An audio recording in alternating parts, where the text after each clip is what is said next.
Howdy folks, Dave Yauk here again with Mr. Smoke.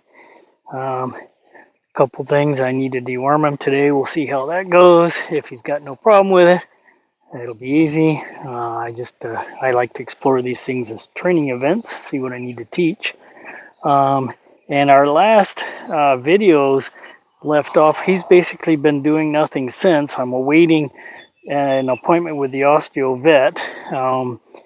Because pretty sure there's some discomfort in his back. The last indications of him being reactive to things coming at his back indicate he's already got discomfort there.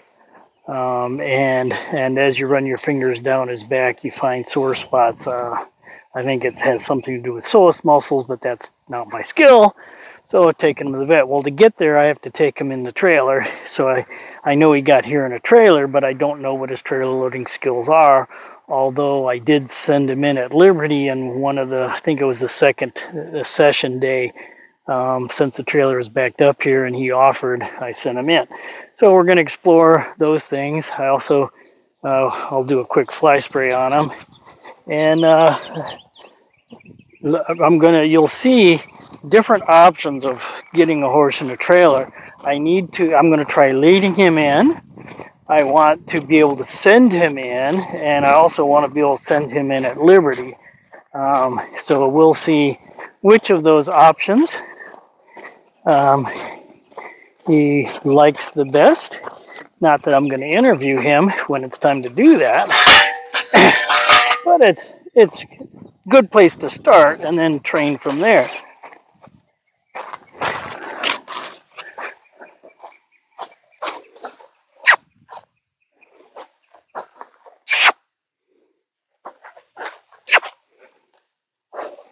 And the introduction to sending him in the trailer is teaching him to be sent with the lead line.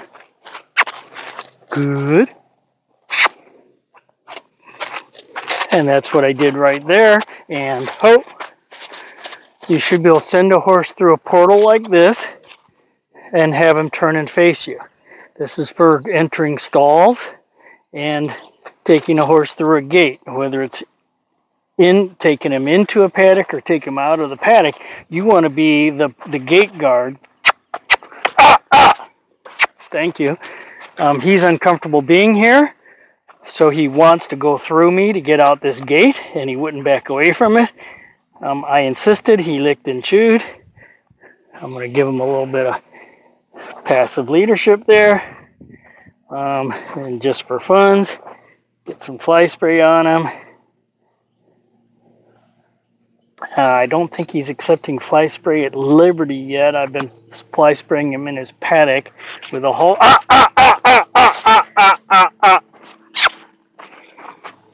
no volunteering things. Oh, we'll see how all this stuff goes. And you'll be here to watch. Okay.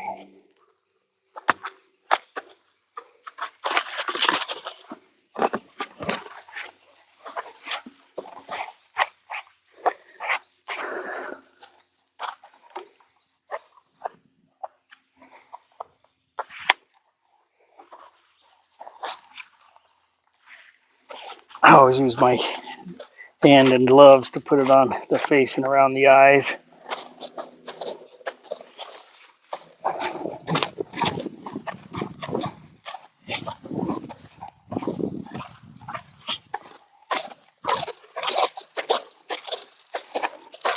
Oh, thank you.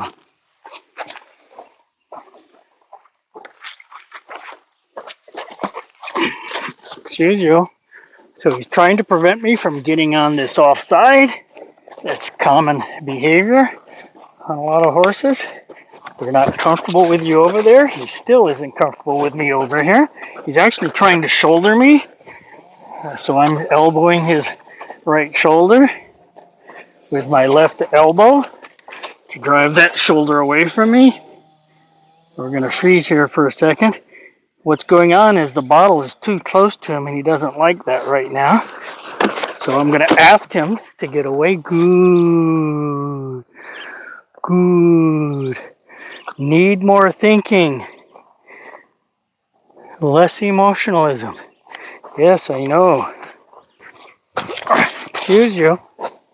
He doesn't like this fly spray bottle in my hand this close to his face. And it's like, dude, I'm not doing anything with that there. I'm just trying to get some stuff done here. And right here you can see how he's shouldering me there. Shouldering is a defensive response. If a that's a natural defensive response. If a predator comes up and grabs his leg, especially a muscle in his leg, what's his best defense? It's not trying to pull away. They'll rip the muscle out because they got a hold of it with their strong jaw and teeth. So the best thing you can do if you weigh 1,000 pounds and your predator doesn't is you throw your shoulder. You throw half your weight on top of them. They're going to let go of the muscle. They got a different problem. They're being crushed. So, okay, so what I need to do here is help diffuse his feelings by rubbing the bottle on him. You can see rubbing the bottle helped him stop. I did not use the lead to ask him to stop, but it allowed him to stop. But now his feelings came back up, which is why he started moving again. So what I'm going to do is while I'm rubbing, I'm going to take a quick fly spray. I've shown you this before. The idea here is horses do what works, and what works is try to move to avoid. In this case, moving isn't avoiding, and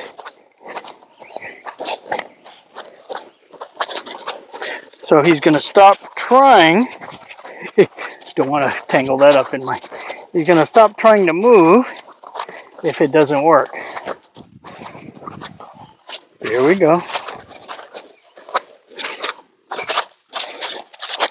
Of course, another thing to do is I can let him move and fly spray him to show him it doesn't help to move, although it might help his emotions. It might help him get rid of some anxiety by moving. Physical activity reduces your anxiety.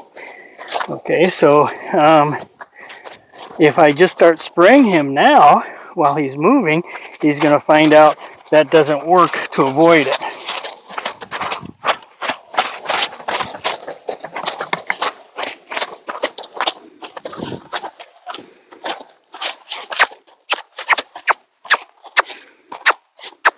Change direction. Now I'm not asking him to move. That's on his own. He tried to shoulder me again. And what's very important is when they shoulder you to not move your feet if possible. Of course, number one priority is humans don't get hurt. And you have to be real careful here because he's being defensive. He could end up using that back end. He's shouldering me in. I'm going to drive him away. I'm going to ask for disengagement right now, which didn't work. There it did. It took a little bit.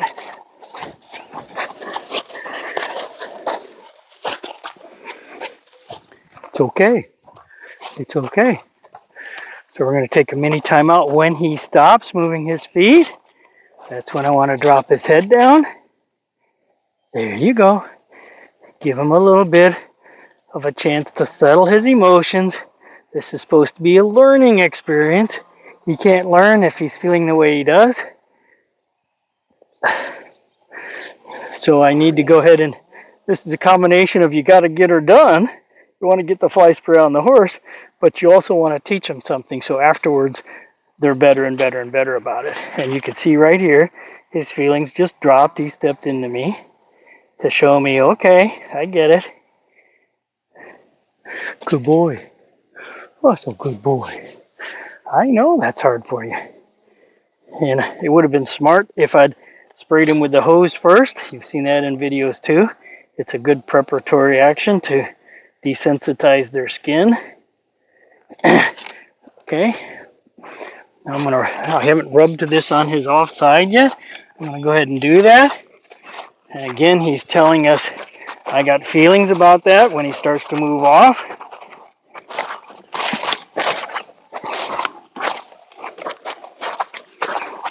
But one of the things you can also do is pay attention to where you're rubbing him. Anytime I direct energy in front of the withers, I'm putting pressure in front of the withers and encouraging him to slow down and stop, like that. Now if I take the same bottle and rub him on his hips, it's going to encourage him to step forward because it's pressure behind the drive line. So I'm rubbing him on his neck. As I go back, he could start moving. He didn't. I don't want to stay there for a long time because I want him to learn and succeed. Okay, and you can see he started to move there, so I came back up to his shoulders. And you can also use the hint with the lead line. Don't even! Thank you. Good boy. And hope. Good. And hope. Good. And hope. There. Good. So right there you saw it took 3 times of disengaging him, which means asking the back end to cross over. It's a turn on the forehand, a pirouette on the right front foot in this case. If I was on the other side, it'd be the left front foot. And you're crossing his legs over and back, which turns off his engine. But he did it 3 times without turning off his engine. And I'll do it 100 times to teach him, when I disengage you, you are to stop. That's an emergency stop in the saddle. And I repeated and repeated until he did stop, and then I quit. This is the power of the passive leadership after the active leadership. To give him the opportunity to soak, to internalize the lesson, to think about it and learn. If you don't quit and stop like this, he's not learning. Good. And it's a chance for his positive feelings to come out versus his negative feelings. Okay, so that step into me told me I can proceed. So I'm going to rub him a little more, spray him a little more. I'm going to ask for disengagements again, and hope. And that's why I'm disengaging him, to drive that shoulder away. Good. Good. And it's pretty interesting because he's a half brother of Bella. I've got some videos on her. Her first week, all she wanted to do was knock me down with her shoulder in here. And I had to work her through that. So it's a very interesting tendency. It runs in the line apparently, which I kind of don't mind. It's defensiveness, offensive defensiveness instead of running. And if you want to put a horse on cows, you don't want them running from the cows. You want them, going like this to the cow. And that's basically what he's doing with me. So I want to explain to him, please do that with cows. Don't do that with me. So that's just a discussion you have to have.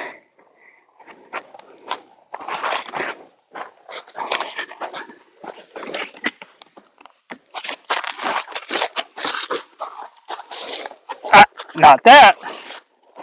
Not that. There you go. Good. So right there, he stepped his shoulder away from me one of the first times. And hope. Good. Good. And the backing away from me is just another, this is a very intelligent horse finding ways to avoid a situation he doesn't like. Instead of asking himself the question, how do I accept this? What do I learn from this experience? He's trying to avoid it. Which, as a young 3-year-old that doesn't really know anything. Plus, he has some steady state discomfort in his back, and that makes everything harder for him. So right there, I sprayed, and then he moved. He's trying to come into me with my shoulder. I was very gently pushing the shoulder away that time. More rubbing. I'm going to get into that groin, take a spray, That made him defensive. He's crowding me. His hip came into me.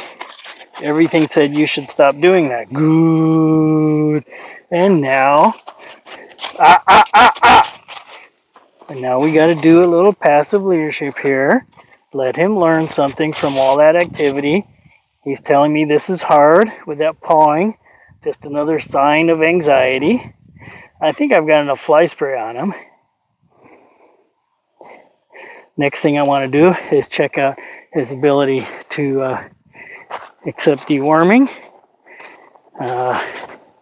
He's only been dewormed with ivermectin, well, at least the last two, and I believe he's got a case of encysted small strongyles, which are causing some of the discomfort in his back. His body condition doesn't look like he's got that problem, but he's got other symptoms that tells me he is. Plus, he's not been dewormed. He's from Virginia, and in Virginia, we have a whole lot of small strongles, and a whole lot of them love to go into that third larval stage and go encysted into the tissue. And it causes some swelling, inflammation, discomfort, and pain. You know, you got a larva living in a cyst that they burrowed into your tissues. So there's only two advertised by their manufacturers drugs that kill encysted small strongles or treat them, and that's a moxidectin, which is in Quest and Quest Plus, or a Panacure Power Pack, which is double dosage fenbendazole 5 days in a row. They do that because fenbendazole has been used so long with Safeguard that a lot of drugs are resistant to it. So a good way to do this, I'm going to come up here like this. First thing I want to do is rub this on his face.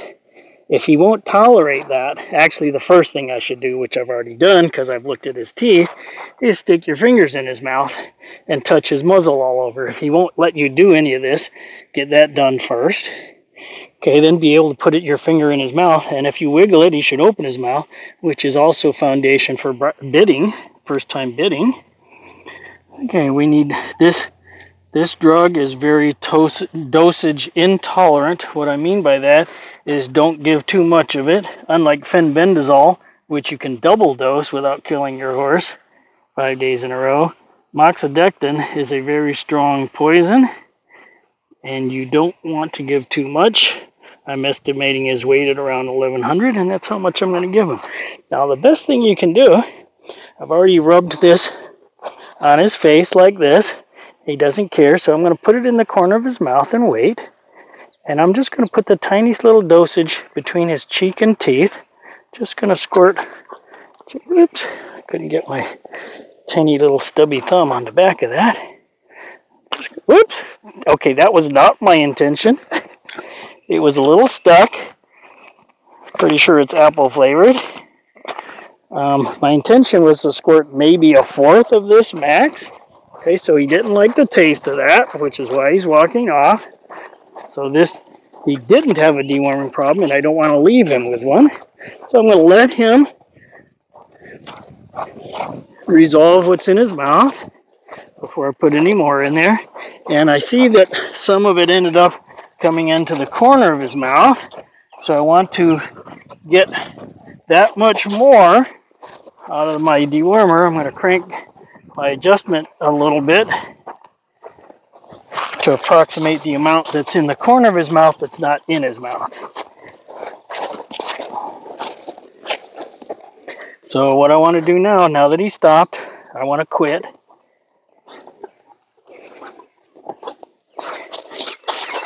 Okay, and then I'm going to end up rubbing this on his mouth again to keep the anxiety down, and he dropped his head real nice. So now I'm going to just put this in a little bit again, and I'm not going to shoot it until he accepts it like that.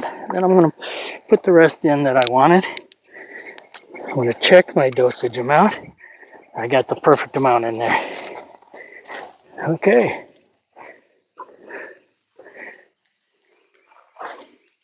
And there's the lid. And that's how I do it, at least. Yes. Aren't I having fun with that? Okay. Okay. Off to the trailer. So, like I said, the first thing we're going to do is I want to examine his feelings. I'm going to try leading him in and see what he thinks of that. What the hell is that? That looks like some form of insulation.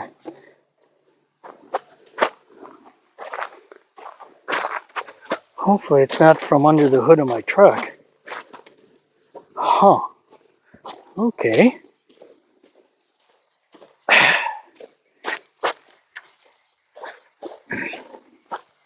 Oh, yeah, so foundation. Foundation is sending. So I want to send him through this gate a bunch of times, make sure he understands that. Now, every time I've been taking him to his paddock, I've been doing this. Every time I handle a horse, this becomes standard operating procedure, but he's not very good at it yet. There we go. I send him by putting pressure on his hip. I also look, and then he should turn around and face and wait. Good. Good. Good. Good. So I like to look where I want the horse to go, then drive with the right hand and lead, drive the rear end, and turn and face. Good. You don't even charge through my gate like that with me standing in it. Is that an apology? Thank you.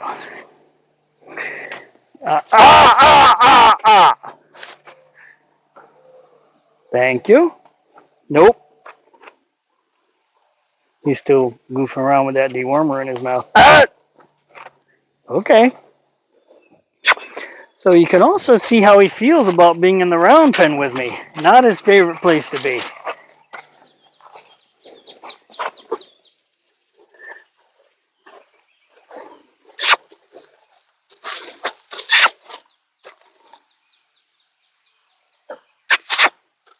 There you go.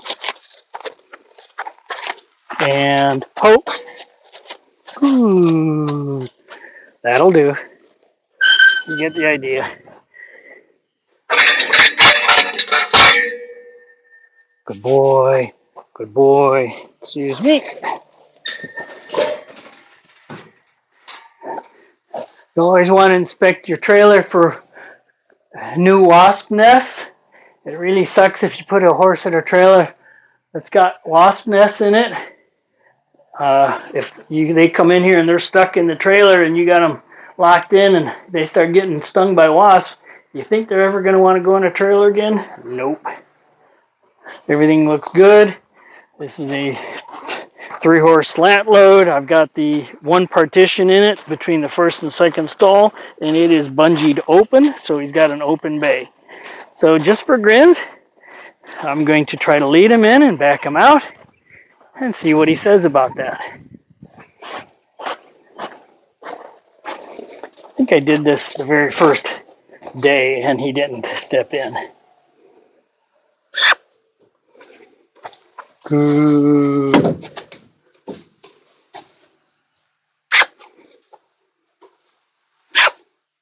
Come on.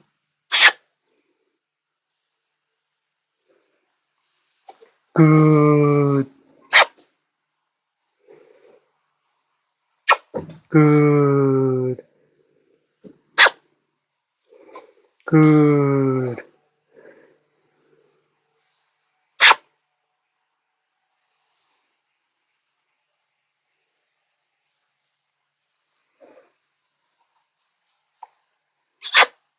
Come on.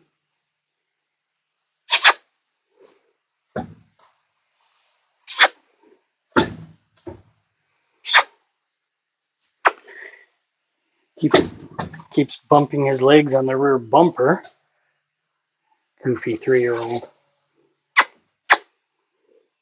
Kind of trying. He understands what I want.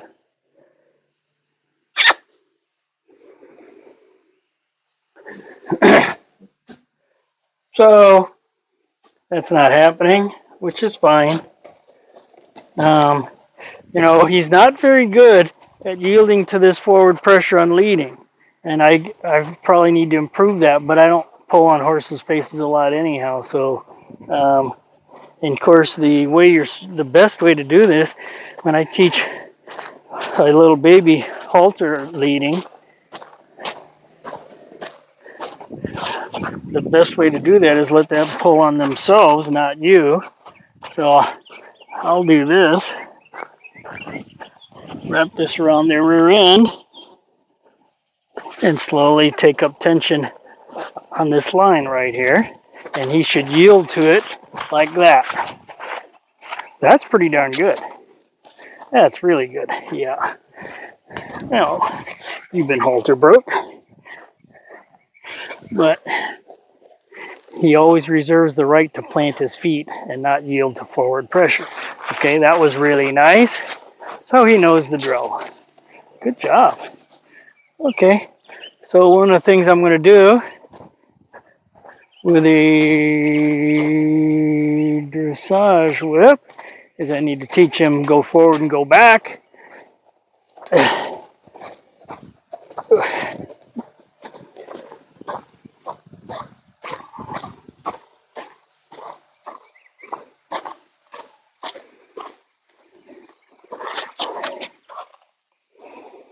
I like to get rid of this over their back.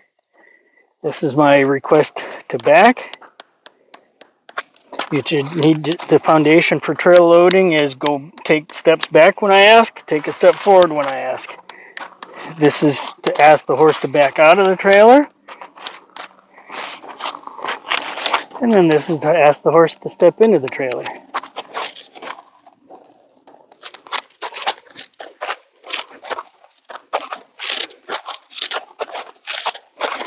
And when I want him to stop, I'm going to disengage the hiney like that. Good. And then let him settle. Good. How you doing? Do you need this? Feel pretty good to me. Okay, 2 steps back. And 2 steps forward. That was half-assed. There you go. And 2 steps back. And 2 steps forward. 1, 2. That'll work. Disengage. 2 steps back. 2 steps forward. Good. He's got this look in his face, his eye, that goes, I really don't like you tapping on my rear end and telling me what to do like that. You don't have the right. This line is very intelligent, very strong-willed, and that they're a lot of horse, a lot of heart, and I love that. I mean, this is the kind of horse when you ask them for something, they don't give just a piece of themselves. They give you all themselves. You give all yourself to the horse, they'll give all themselves to you.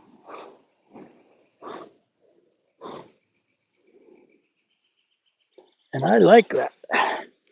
Okay, switch sides. Ask for the back. Wrong hand. Ask to go forward. He's not good on this side. He's getting more defensive. And he says, what the hell's going on? And finally he agrees. Now he's licking and chewing, backing away from me to try to get away and avoid the situation. And as you can see, I'm creeping with him. So his attempt to adjust our relative positions isn't working. And he'll quit.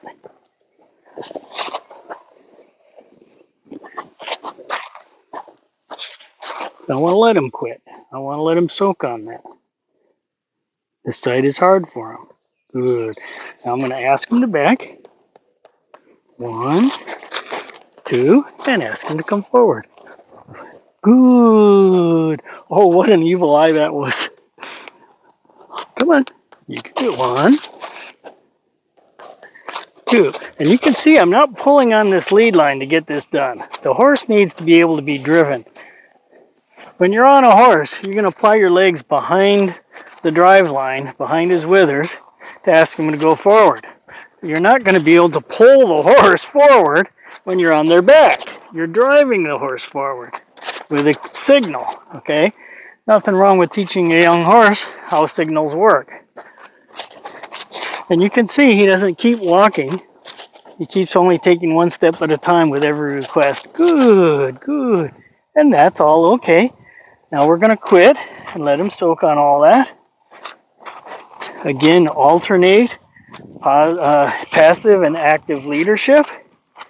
I don't know why he's backing. I am not doing anything with this lead line, but I suspect he's trying to get away. Doing his best. But in cases where you can't simultaneously use active and passive leadership, and you can see this position is not something I recommend. It's one of those don't do what I do for your own safety. Just pawing at a fly or whatever he was doing there could be potentially dangerous to you. I do this to offer absolute peace in my presence. In a way, I'm being submissive. At the same time, I'm being powerful.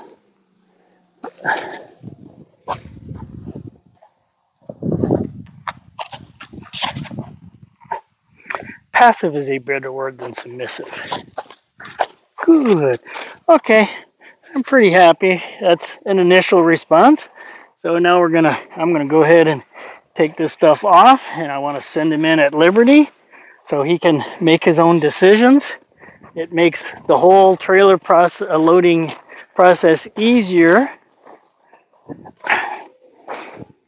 If, I can spank him with this dressage whip to get him in there, and there's going to be a lot of ill feelings associated with that to force him to make a decision.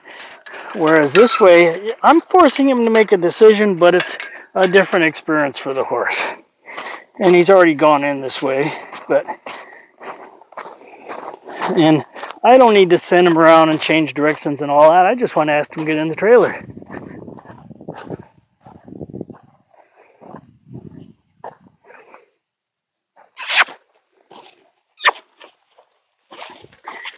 Get in the trailer. I like to use those words. It helps me picture the horse stepping into the trailer.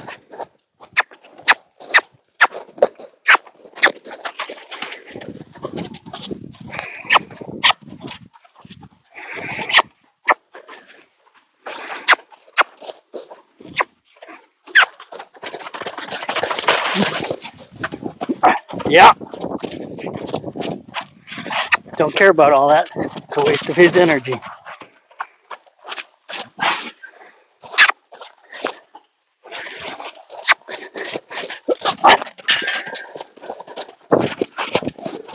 Not that way. Not that way. That way. There we go. This repeatedly demonstrates his proclivity to not want to turn left. I don't think it's emotional or psychological. There's a bunch of indications with reasons I want him to go see the osteopath. Get that body fixed. And I'll tell you the findings. Get in the trailer. Nope.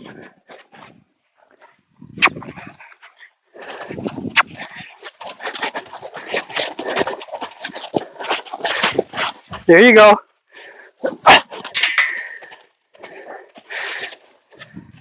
I throw at the end there was to emphasize something to him. That when I ask you to move, you move. Now, not later.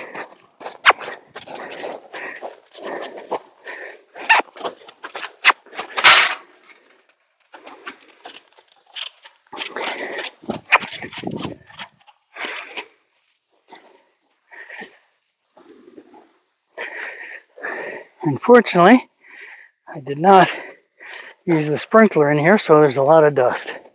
That sucks. Good. This is the passive leadership. He's saying, dude, you're pushing me around a lot. I don't like it. Yeah, I hear you. And he quit on me. So I'm sending him back to the trailer.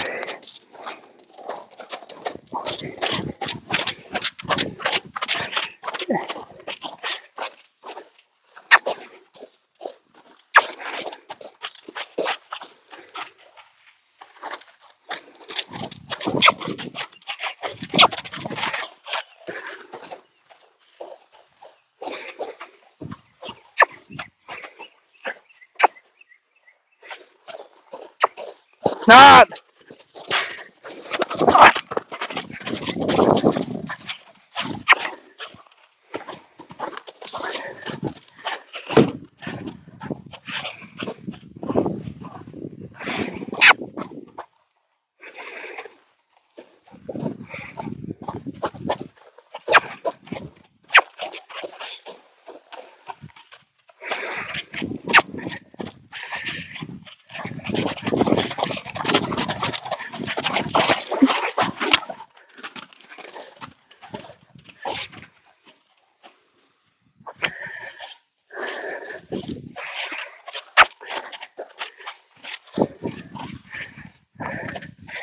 And you might say, you hit him on the butt with that after he started his turn.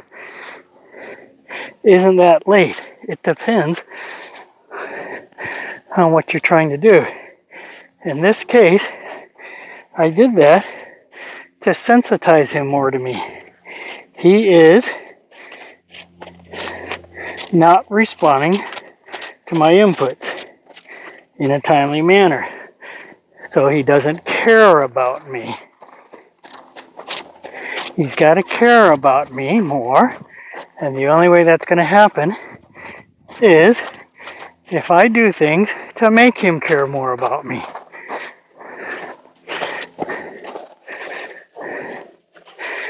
And it's one of the problems I don't like with treats. The horse does not care so much in a positive reinforcement situation about the person giving the reinforcement. It's there to reinforce a behavior, but people think, oh, my horse is going to like me if I give him a treat.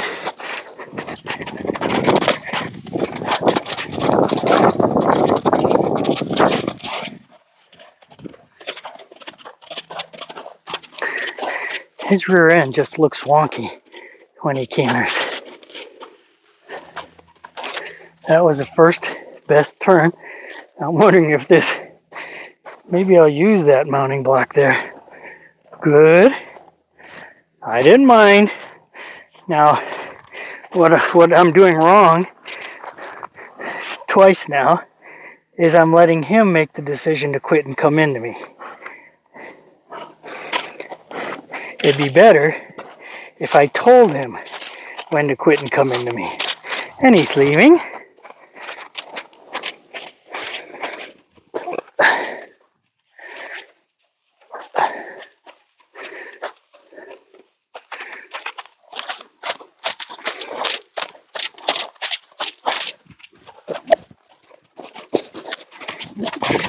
Keeps turning to the right into me. I want him to turn left away from me. Like that.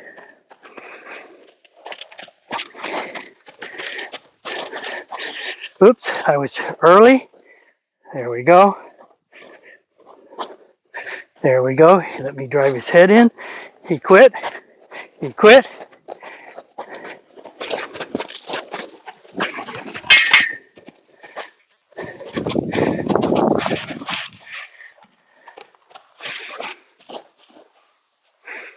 Nope. Nope. Nope.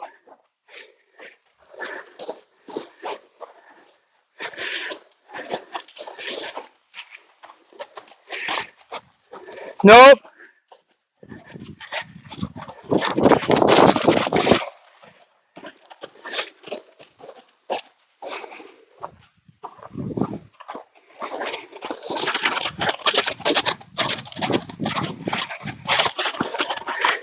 Turning into me deliberately again to threaten me like that.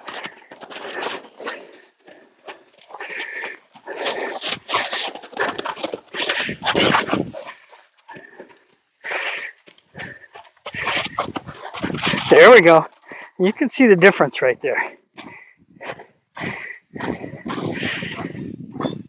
This is deliberate challenging me,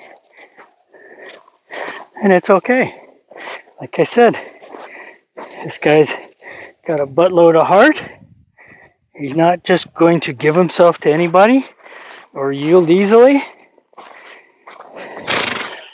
And again, that's not a bad thing. It's just more work. It's about time you came in.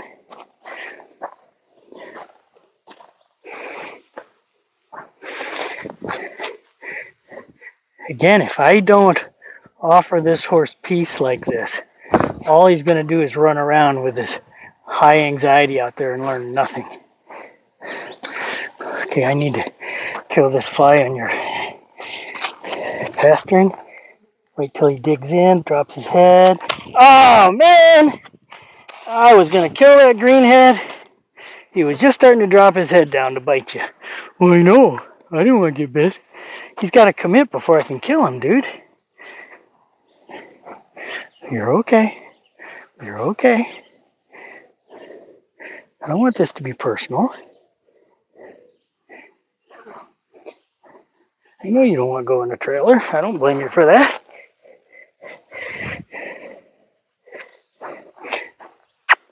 There you go. So you can see all, don't you even! You can see all the anxiety this horse has. And I need him to become calm and relaxed like that so he can make the decision to go in the trailer. But he's not standing still with his head in the trailer to give me the opportunity to offer him peace there. And this is what happens if you leave the horse alone for, I'd have to count when my last session with him was. I'd look at the videos, but yeah, I think he's had 4 or 5 days off. Of course, it's also been 100 degrees. When a heat index hits 100, I don't work horses or myself. And it's been over 100.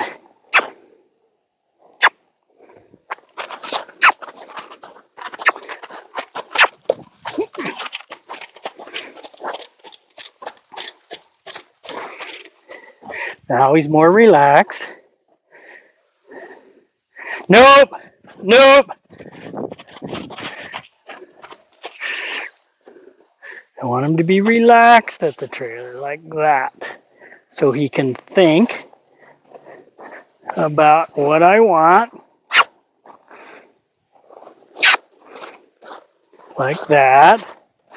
It was a beautiful, quite casual turn away with just my fingers. Nope, you gotta stay there. Let's try that again. Oh, licking and chewing. Whenever a horse is licking and chewing, I want to quit what I'm doing temporarily. Give him time to soak through that. Good. That's a horse I'm looking for.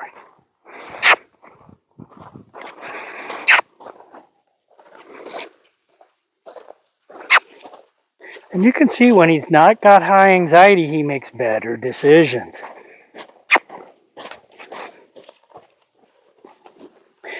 You got to work their anxiety out of them, down, by offering peace, by quitting. Good. And that's the best he's done today. So I want to honor that. Good boy. Give him a chance to think about what just happened.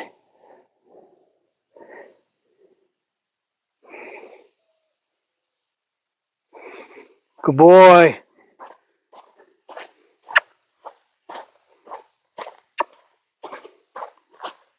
Putting pressure on the nose to drive it away. He's bringing it toward me. I'm going to drive it away. There we go. And right here, there.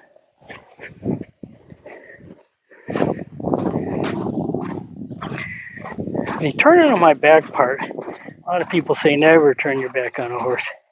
This is the most complete release I can give him. Anytime you're still staring at the horse, there's still pressure.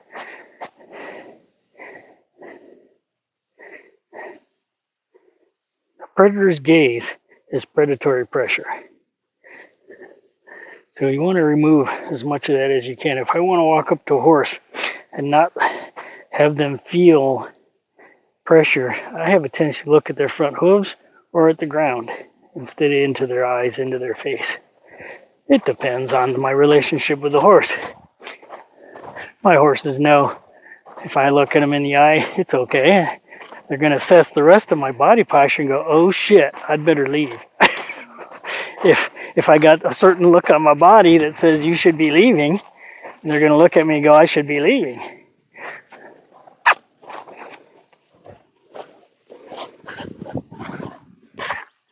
And you can see the difference with his anxiety down. That's why the single most important thing is not to chase the horse around. In today's case, he needed that. He's the one that started that and said, you know, I don't care about you. I don't want to do what you tell me to do. I don't want to turn in the direction you tell me to turn in. And that's all fine. That's intelligence. It's avoidance. That's a horse thinking about how do I not do what this guy is telling me to do because I've got my own brain, my own feelings, and my own self, and I think highly of myself. Nope.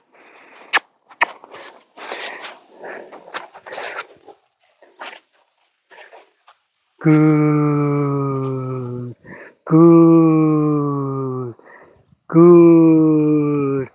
I'm probably standing in your way, but he's looking back at me, and when his head was in the trailer, he started licking and chewing, and that's when I started saying good, and I let his head come out. He was still licking and chewing.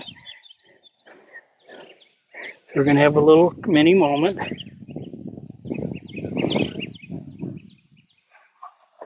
Okay, moment over.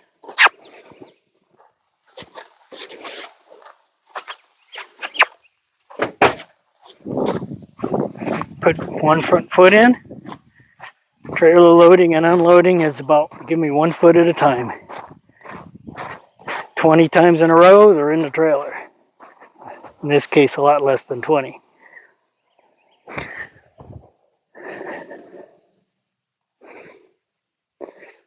Okay, this is almost a non-event for him.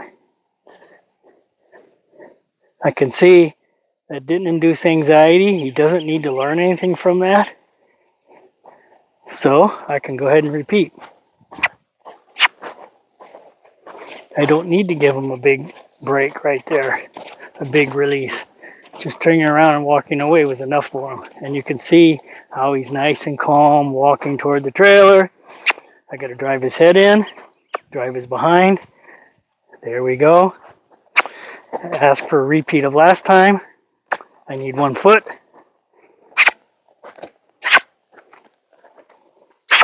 He lifted a leg, but he didn't put it in. He's looking.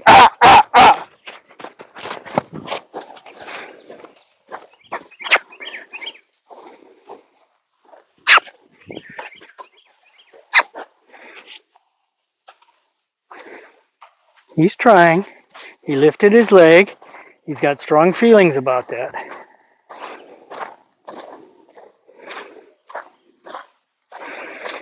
He is trying really hard for me. He's telling me, this is really, really hard, dude. I know.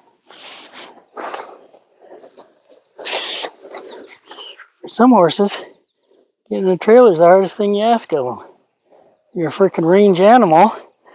That's like shoving me into a closet under the stairs. Huh. Yeah.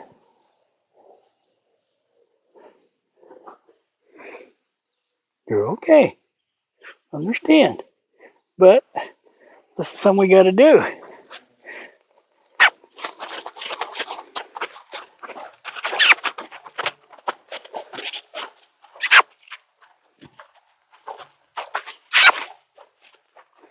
He doesn't even like going to the right.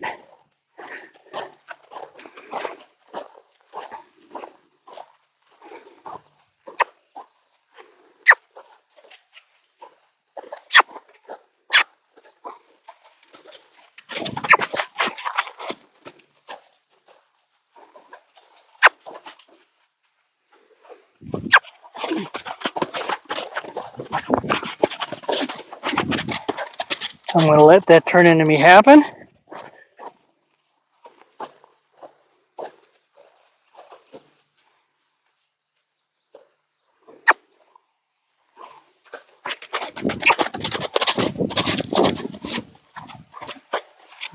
Not going to let that one happen.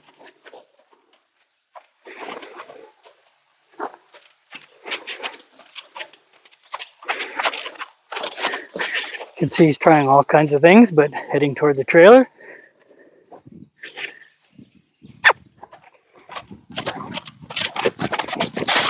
This is called regression.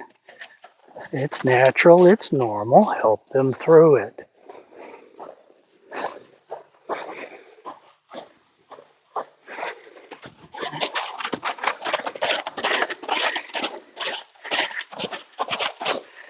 He looks at me, deliberately turns the wrong way, and then he looks at me straight on like that, like, if you don't quit this, I'm going to hurt you. Now, I know he's not serious, but he's threatening. I'm just going to ignore his threats. And now he just licked and chewed. I'm going to let that happen. Again, I want to let him settle from all those feelings and anxiety that he's inducing on himself. But he thinks, okay, I'm going to come over to Dave and relax and chill with him, nowhere near the trailer. No, you want to relax and chill and get peace, it's at the trailer, not with Dave.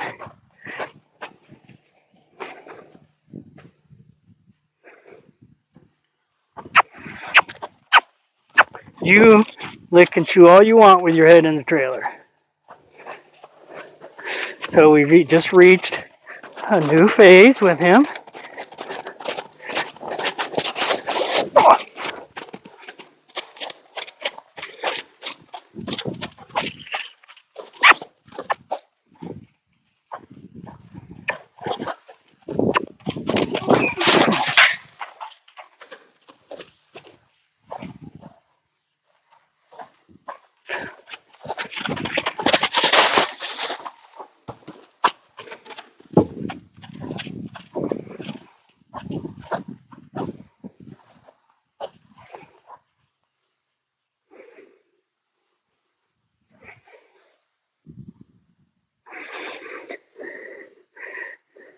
Nope, nope.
Still recording. 55 minutes. Okay, stand by for part 2.